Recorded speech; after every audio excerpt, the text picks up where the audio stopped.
Ang atong unang pagbasa naghisgot nga kung naghigugmaay ta, nakailatas Ginoo. Nya wa ganita mahigugma, wa ta kaila sa Ginoo. Lingay mong tupad ing na nahigugma kanako. Pangutan ako no. Nya mo nga udigay siya mulingi nimo, yawan o na siya. Kay ang nahigugma anda man na mo tan-aw sa naong sa iyang gihigugma. Di ba kanang mga manag-uyab magtinutukay man na sila sa ilang naong no. Kasuway mo kanang uyab-uyab. Oh, magtinutukay na sa naong kanang maibog ka. Ako maibog kog babae, babae sad maibog nako. Oy, mag-eyes to eyes dayon, ano nya mo kilig-kilig dayon. Ikaw na be, usab ko nog lingi kay daghan kay wa mo lingi ganiha sige ko na be. Lingi nya ing na do you love me? Wa gyud mo lingi ang uban, bahala na mo diha. Mao na laway kaayo mga igsoon nga magsigi tagsimba unya wa ta mahigugma sa atong isig katao. Kay ang Dios gugma o kinsa tong nahigugma mauray nakailag Ginoo, maura say nagpuyo dihas Ginoo. Iyampo nato ang atong mga leader sa simbahan, leader sa atong gobyerno maghigugmaay unta or muila unta sa Ginoo. Munang subo kay palandongon nga magsigi silag away kaning ato mga politicians karon naagi pipila nga nagsigig away. Congratulations sa mga politicians nga wa mangaway. No? Naba mo'y nailhan rong politician nga wa mangaway, maunay butari. Kanang palaaway ay mog butar ana kay mga yawan ona. Oh. Muna diri sa atong ebanghelyo gitudloan ni Hesus og daghan kayo mga butang ang mga tao nga nagpangita og Ginoo. Mura kunog mga karniro nga way magbalantay because God is our shepherd and the only shepherd. Nya kaya mga tao wa naman kakita Ginoo kay ang ilang mga leaders, ang mga pariseo, ang mga eskriba, kadtong mga pari panahon ni Kristo, ambot ka karong panahon na. Ang ilan namang kaugalingon mo ilang gisiguro pag-atiman. Ang gihigugma sa mga leader sa una, ang ilan namang kaugalingon nga matod pa ni Kristo kamo gasigi mong bugkos ug bugat nga palasunon og inyong gipapasan sa mga tao pero di gani mo tabang bisag usa na lang katudlo aron pagpagaan sa ilang gipasan. Kanabang ang atong mga leaders sa simbahan man o sa gobyerno magsigi nagpatambok sa ilang kaugalingon ang tanang bahandi sa nasod adto na padong nila nya kita dinhing mga dili mga leaders mga sumusunod pisik-pisikan na lang ta mura na lang tag saburan nya maginukdanay ta mura tag manok kabantay mo ng manok nga manabod ka nakasuway ba mo namoy manok. Kami nami manok sa una niya inignaog namo yung narong buntag mao man tig pakaon sa manok binuhian man to amo mga manok inignaog namo ug asa mi mulakaw gadaan ang mga para isabot sa manok mga manok magsunod ana ang uban pa tugpa pa diri nimo kay mo ilog jud kuha mo kuan ba mo gobol ba mao yung taon na nahitabo sa ato karong mga kaigsuonan hain tong gadaan tong mga sa tawagan na ayuda. Oh, lagi yun. Bisag na itubig. Hala, kabuot yun nga to. Kabuot. Loy kay tanahon. Nya sabud-saburan. Iksa-iksahan. Ana. Ang uban man nagbugno pa. Bugno. Maom sana sa amo. Ang baboy. Ay mong pakanon. Ana, magsinikmatay ng mga baktin. Ay, kaya mag-ilog sa kaon. O na yun ako, kanang iro, 5 kabuk iro, tagaan na ni mo usa ka plato nga pagkaon, mga samad gid na silang binugnoay. Pero imo na silang tagsaan, ngadto, lihilom kay na.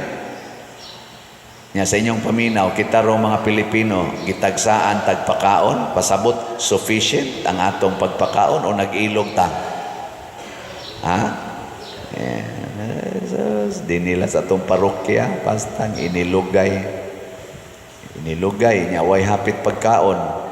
Muna si Kristo, tanawa ha, unsay kinaiya ni Kristo nga nahigugmas mga tao. Ningon siya, giingnan man siya mga apostoles. Kaniya mga apostoles, minus manigugma. Lord, papulian na ng mga tao. Kay purting mingawa aning dapita. O niya, hapon na.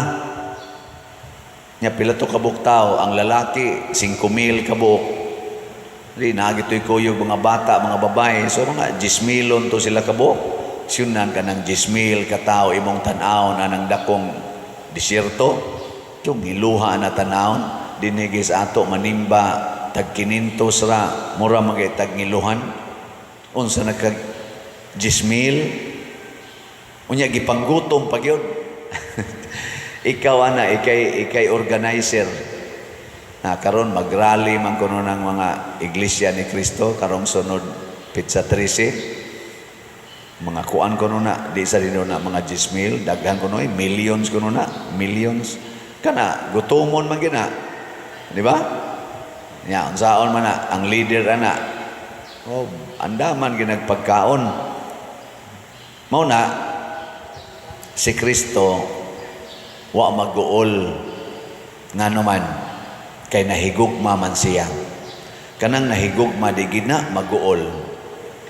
Nya labi na gyud ang iyang kuyog, ang iyang gihigugma na way kahadlok, way kaguol, way kabalaka. No? Kamo mga asawa rong ni adinhi, naaba mo'y kaguol sa inyong pagkabutang, sa inyong pamilya? Pasabot ana, wa na mo mahigugma sa inyong bana. Nya kamong mga bana, naaba mo'y kaguol, na mo'y kalagot, na mo'y kahingawa sa inyong pamilya? Wa na sad mo mahigugma sa inyong asawa. Kay maghigugma ay lang yun mo, wa ginang kaguol, relax ra gyud. Mao na nga niingon dayon si Jesus, ayaw sila palakta, kitay mo pakaon nila. Siya, ha? Kami mo imo palit og pagkaon, asa man ni palit? Anak, mura bag ratol jud kay sila ba? Nya labaw tanan, dili lang asa mi palit, unsay atong ipalit? Sud na kana mo pakaon kanang 10,000 katao. Pero si Jesus naingon palingkura sila. Pundok-pundok ka, palingkura. Ang gusto dahil sa tinuod nga nahigugma, mo relax ginang iyang gihigugma. So kamong mga asawa o mga bana o nahigugma mo sa usag-usa, maningkamot gud mo nga ma-relax ang imong gihigugma. Di ba? Kami bitas una, wa na mi pagkaon, si Papa magkanta-kanta raman to. Dadon din mi ngadtos kakahuyan. Taghoy-taghoy tos Papa. Nya wa na din mi para paniod to. Mangita pa daig para kanonon dito. Mangaot anang mga saag, nga mga ubi, mga apali, na balyakag, mga ito yung pangauton sa una. Karon pa ko naka-imagine ba nga si Papa magtagoy-tagoy raman nga ito, mangita mig ka ng mga daog anang ubi, ka na ba mga turok-turok, mga laya-laya na ba? Nya makakita man sad mi, kaot din to sa Papa. Kaming mga bata, magduwa-duwa nga ris daplin, ingon ris Papa ay magsaba. Kay kanira bang balyakag o kaning obi, basta magsaba, inikaut na to, mupasok na to sa bato, di na hinon makuha. Hilom lang mo diha. Mga anak ba? Ito ilang mga lihi-lihi. Sige, yung kaut sa Papa. Kami hilom sa mi, hinunghungay sa mi dito, kay inom maming Papa, ay saba, kay mutago ning unod sa obi, o kaning unod sa balyakag. Nganto, ikahuman nagkuha ito. Dadon din na mo sa balay. Mao pa ito'y lungagon. Nya ipaniod to, panitan din itong Papa, magtuyok may mga bata, 5 kabuok, kuyok sang mama. Yung Papa, di kita mamatay sa gutom, ni agi pagkaon.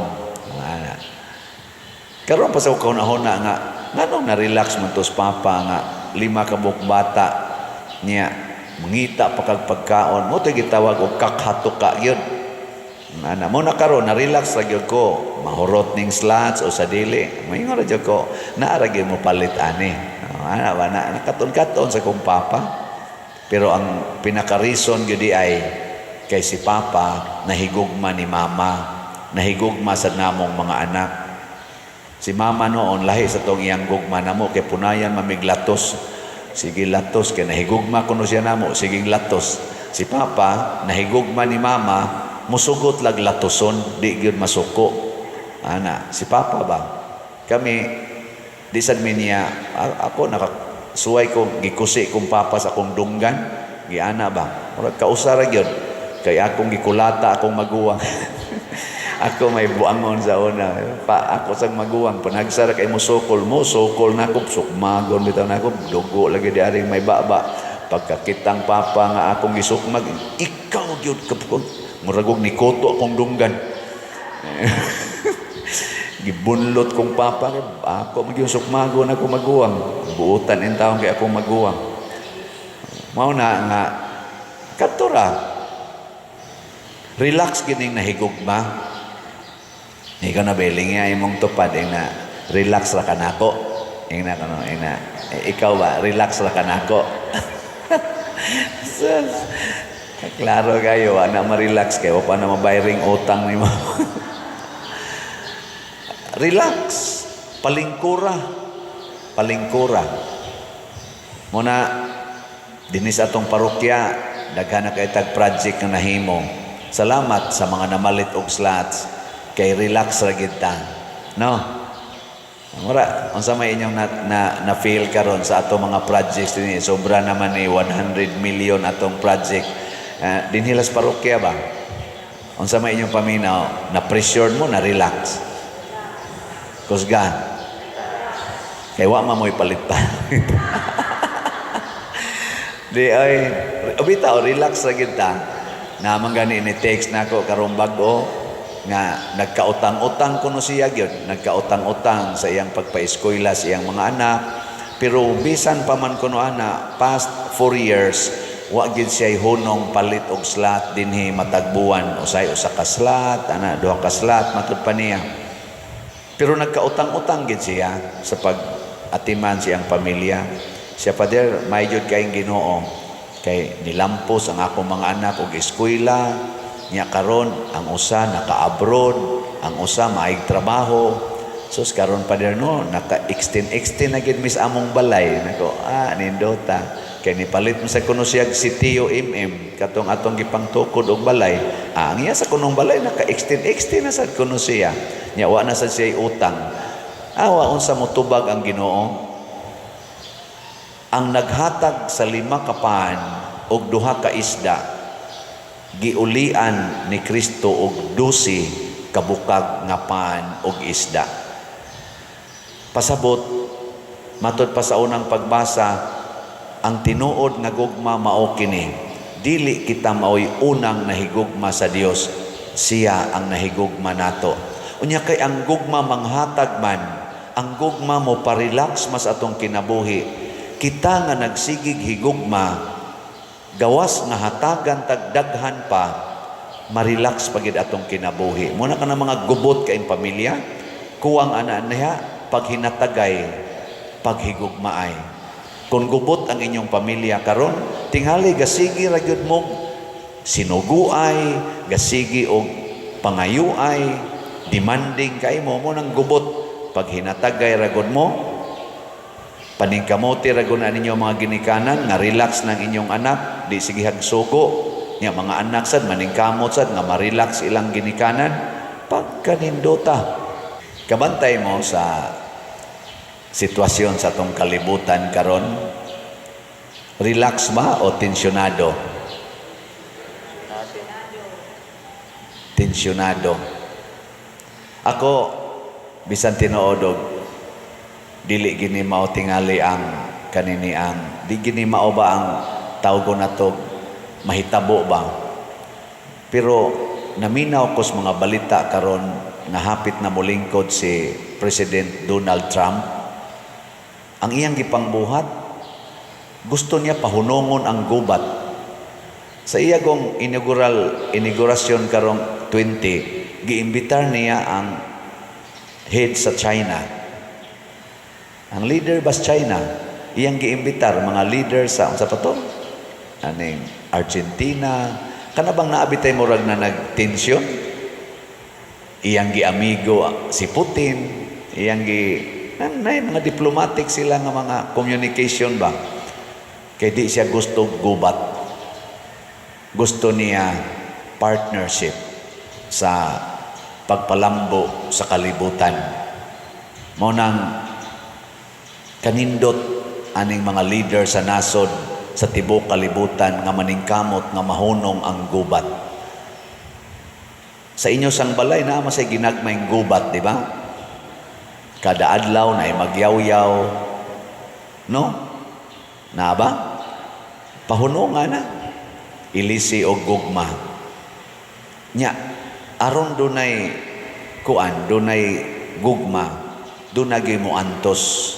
Mo na kining atong balao dinhi, di man na balao no, ato nang hangyo nga kung ang imong bata, imong gisimba dinhi, nya dili relax dinhi sa sulod, magsigig tingog, maglimbag-limbag, muhilak, musyagit, mudagandagan, antusa og da ngadtos gawas sa simbahan, dito padagandagana, dito pasyagit-syagita, dili na tungod kay wa na ka mo simba, gusto ka nga ma-relax ang niya sa sulod sa simbahan, nya muantos ka sa pagdangadtos gawas aron sa dang imong anak dito sa gawas, ma-relax pod siya, imong isuroy-suroy dito, ana, ma-relax pod siya, ma-relax pod ta dinhi, doon na gyoy mo antos. Muna si Kristo mo'y unang nahigugma nato, siya say unang ni antos para nato. Ang kantong bata nga silang mga apostoles nga nagda atong 5 kapan ug 2 ka isda, sila'y unang ni antos pinaagi sa paghatag sa ilang pagkaon para sa tanan, ug ni antos pod sila og pag-apod-apod ug sa paghipos. Doon na gyoy mo alagad, doon na gyoy mo antos. Muna dinhi ato ginang gi-highlight ang atong triple A, ampo, alagad, antos. Muna gibuhat sa Ginoo, gilas na lang lingi be sa imong tupad ning na ako'y unang mo antos para ka ma-relax. Sige, ing na ba? Ing na ako'y unang antos para ka ma-relax. Ana ha? Sige, katong mo antos nindog na ta.